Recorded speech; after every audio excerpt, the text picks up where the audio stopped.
오늘 하나님에게 소망을 두는 자라는 제목으로 말씀을 나누겠습니다. 시편 146편부터 150편은 모두 할렐루야로 시작해서 할렐루야로 끝맺는 형식으로 구성이 되어 있습니다. 특별히 오늘 시편의 시인은 하나님께 소망을 두는 사람에게 복이 있다라고 노래하며 그 하나님을 찬양하지 않을 수 없다라고 이야기하고 있습니다. 먼저 시인은 내 영혼을 향하여 자신에게 권면합니다. 내 영혼아 라고 고백하죠. 하나님을 찬양하는 것이죠. 찬양하라는 것이죠. 하나님을 향한 찬양이 멈추게 하는 너의 영혼을 살피라는 것입니다. 너의 생각과 감정과 의지, 이 전 인격을 하나님께 두고 있는지를 살펴보라고 있는 것입니다. 그래서 내 영혼, 내 마음이 하나님을 향하라고 스스로 권면하며 찬양한 자리로 나아가라고 선포하고 있는 것입니다. 그러면서 이제 오늘 시인이 이야기하죠. 내 영혼이 하나님을 반드시 찬양해야 된다고 하며 스스로 다짐하며 하나님을 언제 찬양해야 되는지를 이야기합니다. 하나님을 언제 찬양해야 될까요? 정해진 시간에 찬양해야 됩니까? 남는 시간에 찬양해야 됩니까? 아니면 예배 시간에만 찬양을 해야 되는 것입니까? 시인은 이야기합니다. 자신이 살아 숨을 쉬는 동안 하나님을 찬양하겠다라고 다짐합니다. 이것은 하나의 어떤 양적인 측면을 이야기하기보다는 하나님을 향한 태도를 이야기하고 있는 것이죠. 더 강조하여서 이 시인은 살아 숨을 쉬는 동안만 찬양하는 것이 아니라 이 세상에서 모든 시간 동안 내가 숨 쉬고 있는 동안 하나님을 찬양하겠다라고 강조하며 다짐합니다. 우리 몸이 살아있는 증거가 무엇을 통해 알 수가 있나요? 숨을 쉬고 있는 것을 통해 알 수 있습니다. 우리 몸이 살아있다는 것을 알 수 있는 것은 숨을 쉬고 있는 그 상황을 통해 우리는 알 수 있습니다. 숨을 쉬며 살아있음을 느끼듯 우리의 살아있는 존재의 목적이 하나님을 찬양하는 데 있음을 말해줍니다.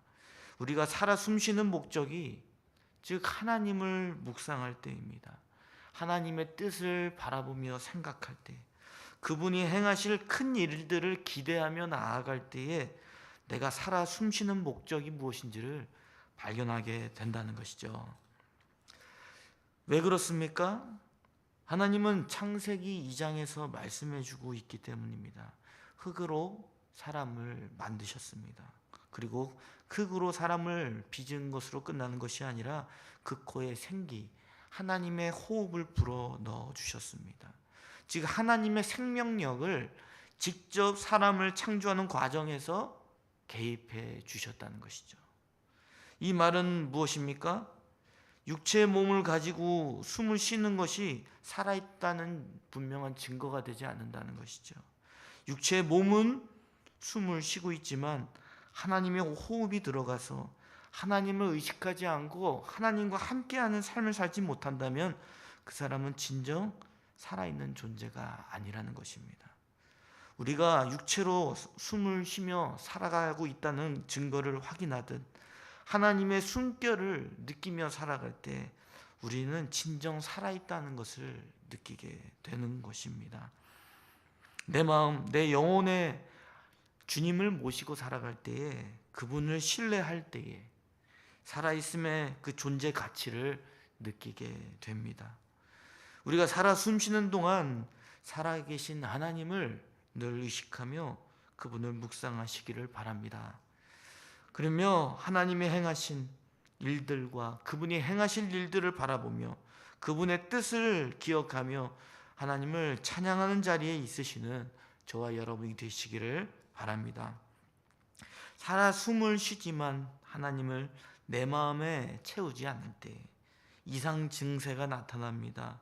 그것은 내 마음에 하나님의 자리에 세상에 다른 의지할 대상들을 두게 되는 것이죠. 하나님이 아닌 다른 것에 시선을 빼앗기며 거기에 마음을 두게 된다는 것입니다. 시인은 살아있는 존재의 목적이 하나님을 묵상하며 살아계신 하나님을 찬양함으로 존재의 가치를 느끼게 된다라고 말합니다. 살아계신 하나님이 아닌 의지할 다른 대상을 우리가 바라보게 되는데, 오늘 시인도 이 대상에 대해서 언급하고 있습니다. 우리 다 함께 본문 3절에서 4절 말씀을 읽겠습니다. 3절에서 4절 말씀 시작. 귀인들을 의지하지 말며 도울 힘이 없는 인생도 의지하지 말지니 그의 호흡이 끊어지면 흙으로 돌아가서 그날에 그의 생각이 소멸하리로다. 아멘. 하나님이 아닌 다른 의지할 대상에 대해서 이야기하고 있죠. 여기 성경의 본문에 보면 귀인, 귀족들을 말합니다. 이 귀족들은 고대 사회 지도층들이나 어떤 통치자들을 일컫는 표현입니다. 마음만 먹으면 자신의 권력으로 타인을 도울 수도 있고 약자들을 착취할 수 있는 최선봉에 서 있는 존재들을 말하는 것이죠. 이 사회 지도층이나 그 통치자들은 이 세상을 살아가는데 눈에 보이는 실질적인 힘과 권력을 가지고 있는 자들입니다. 이들의 도움이 필요 없다는 것이 아니겠죠. 세상에 힘 있는 자들은 내가 필요할 때 도움을 줄 수 있습니다. 때로는 우리가 하나님의 자녀들도 세상에 권력이 있는 사람들의 도움을 받기도 하죠. 우리가 잘 알고 계시다시피 성경에서도 구약에 바벨론 포로로 끌려갔다가 남유다 백성들이 하나님의 섭리 가운데 특별히 강대국인 페르시아의 왕인 그 고레스 왕의 권한으로 고국으로 귀환할 수 있게 되는 역사들을 보게 되지 않았습니까? 이 세상의 권력자들, 세상에 힘 있는 자들의 도움을 하나님의 이끄신 가운데 받기도 합니다. 그들의 도움이 다 필요 없다는 것이 아니죠. 다만 그들에게는 권력과 타인을 향한 도움도 한계가 있다는 것을 이야기해 줍니다. 그들의 힘이, 이 세상의 모든 사람들의 그 힘이 아무리 사람의 눈에 강해 보일진 몰라도 그것은 영원히 소유할 수 없는 것이며 그들의 존재 자체가 유한하다는 것을 증명해 주고 있기 때문이죠. 사람 자체를 의지하지 말라고 말합니다. 그래서 그들은 무엇보다 그들의 인생의 죄와 사망에서 구원할 수 없는 존재이기에 우리는 사람을 의지하지 말아야 될 줄 믿습니다. 왜 그렇습니까? 다시 한번 말씀드리지만 우리는 그 사람은 하나님이 흙으로 만드셨고 흙으로 지음받은 존재가 결국 먼지처럼 죽을 운명 가운데 있기 때문입니다. 우리가 사람의 호흡, 살아있는 기능은 결국 멈추게 될 것이며 결국 흙으로 돌아가며 세상에 살아 숨쉬는 동안 세상 통치자들의 강한 권력과 힘이 영원할 것처럼 느끼며 살아갈지 모르지만 그들의 생각과 계획과 그리고 그들의 기세도 결국 소멸하여 없어질 것이기 때문입니다. 살아있음을 느끼는 것은 나보다 힘 있는 능력 있는 사람을 의지하면 의지할수록 더 허무감만 느끼게 될 뿐입니다.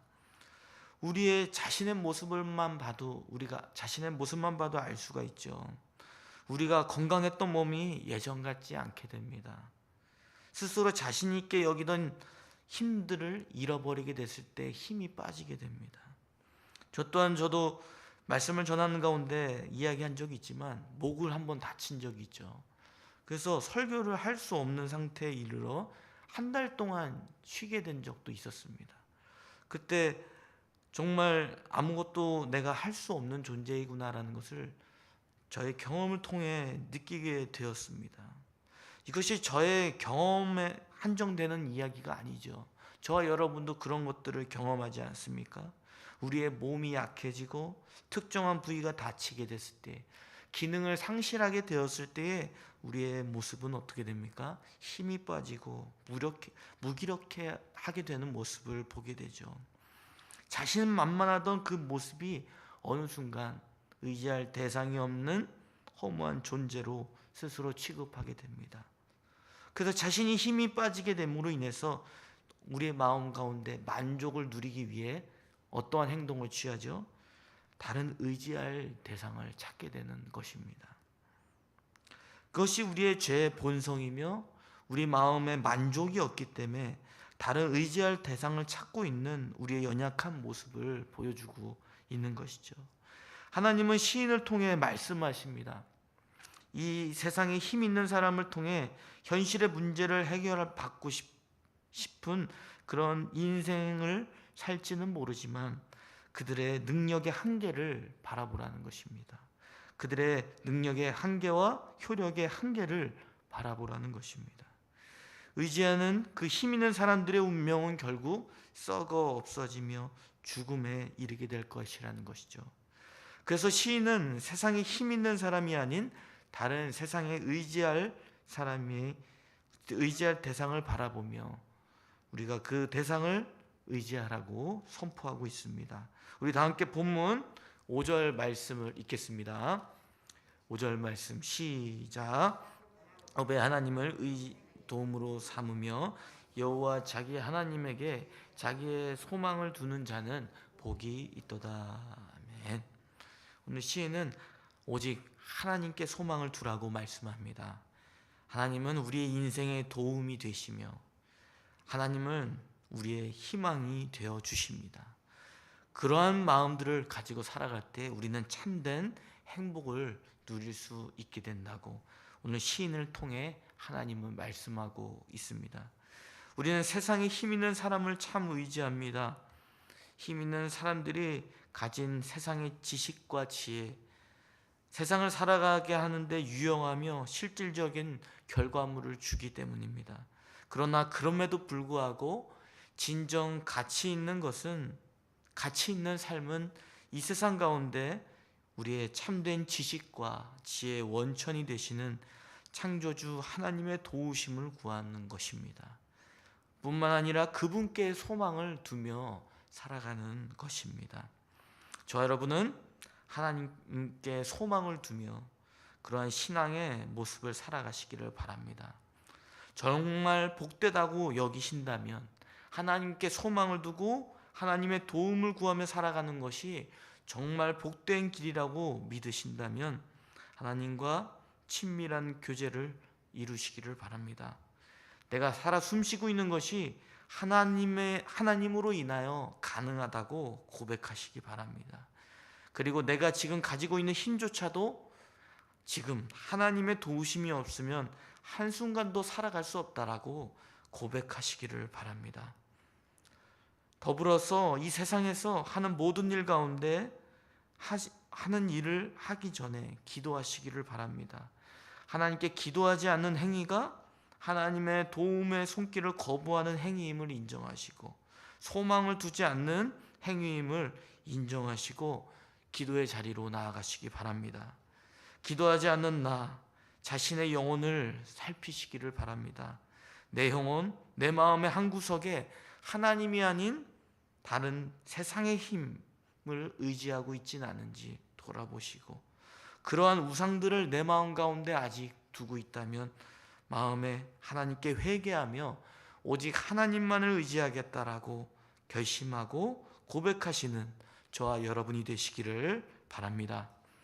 이 세상을 창조하시고 사람 위에 다스리시는 그 하나님, 생사화복을 주관하시는 그 하나님을 묵상하며 오늘도 하나님께 기도하시는 저와 여러분이 되시기를 바랍니다. 그리고 이어서 본문 7절부터 9절까지 이제 소망을 둘 수밖에 없는 그 이유를 이야기하고 있죠. 억눌린 사람을 자유롭게 하시고 해방케 하시는 분이시며 정의로 심판하시는 분이시라고 고백합니다. 그리고 먹을 것 하나님의 자녀들에게 필요를 공급해 주시는 하나님이시기 때문에 소망을 두라고 이야기합니다. 또한 의인의 편에 서서 악인들의 길이 형통하지 않도록 굳게 하시는 그 공의로우신 하나님이시기 때문에 그분께 소망을 두라고 이야기합니다. 오직 하나님의 공의로우신 성품에 따라서 이 세상을 통치하실 것이기 때문입니다. 그 통치자는 하나님이시며 공의와 사랑으로 이 세상을 다스릴 것이기 때문에 우리는 온전히 하나님께 소망을 두라고 시인은 고백하며 오늘 말씀을 마무리하고 있습니다. 말씀을 맺겠습니다. 하나님을 묵상하며 우리의 마음으로부터 우러나오는 하나님을 향한 기쁨의 찬양을 올려드리시기를 바랍니다. 저와 여러분이 살아 숨을 쉬고 있지만 진정 살아있음을 느끼게 하는 것은 여러분의 마음에 그 썩어 없어질 세상의 것들을 의지함으로 나오는 것이 아니라 오직 공의와 사랑으로 이 세상을 통치하시는 하나님께 소망을 둘 때임을 기억하시길 바랍니다. 우리의 영혼 가운데 하나님이 아닌 다른 것을 신뢰하는 우상들을 점검해 보시고 회개하며 오직 하나님의 도움만을 구하겠다라고 기도하시는 저와 여러분이 되시기를 바랍니다. 그렇게 하여 하나님만을 신뢰하시고 하나님의 일하심을 이 세상 가운데 경험하며 오직 하나님께 영광을 돌리는 그 삶의 자리로 나아가시는 저와 여러분이 되시기를 바랍니다.